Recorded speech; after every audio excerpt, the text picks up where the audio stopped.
ಇವತ್ ಸೋಮವಾರ ಆಗಿರೋದ್ರಿಂದ ಮನೇಲಿ ಪೂಜೆ ಮುಗಿಸಿ ನಾನು ಮತ್ತೆ ಅಪ್ಪ ದೇವಸ್ಥಾನಕ್ಕೆ ಅಂತ ಹೊರಟ್ವಿ. ದೇವಸ್ಥಾನದಲ್ಲಿ ಹಣ್ಣು ಕಾಯಿ ಮಾಡಿಸಿ ಪೂಜೆ ಎಲ್ಲ ಚೆನ್ನಾಗಾಯ್ತು. ಹಾಗೆ ನಾನು ಅಪ್ಪ ಟೌನ್ಗೆ ಅಂತ ಬಂದ್ವಿ. ಕೇಕ್ ಕಾರ್ನರ್ ಅಲ್ಲಿ ಸ್ವೀಟ್ಸ್ ಎಲ್ಲ ತಗೊಂಡು ನಾವಿವತ್ ಬೇಲೂರಲ್ಲಿ ಬಂದಿದ್ದೆ ಎಲ್ಲಿಗೆ ಅಂದ್ರೆ ಲಸ್ಸಿ ಪ್ಲಸ್ಸಿಗೆ. ಇಲ್ಲಿನ ಆಂಬಿಯನ್ಸ್ ಅಂತೂ ತುಂಬಾ ಚೆನ್ನಾಗಿದೆ. ಇಲ್ಲಿ ನಮಗೆ juice, sandwich, ice cream, pizza, burger, lassi, cold coffee, ice cream ಎಲ್ಲ ಸಿಗುತ್ತೆ.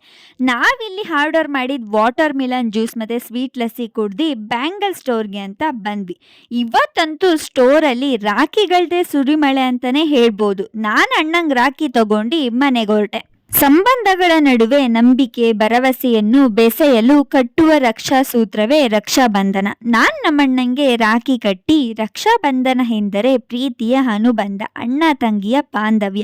ಹ್ಯಾಪಿ ರಕ್ಷಾಬಂಧನ್. ಇವತ್ತಿನ ದಿನ ಇಷ್ಟೇ. ಈ ವಿಡಿಯೋ ನಿಮಗೆ ಇಷ್ಟ ಆಗಿದ್ರೆ ಲೈಕ್ ಮಾಡಿ, ಶೇರ್ ಮಾಡಿ, ಫಾಲೋ ಮಾಡಿ.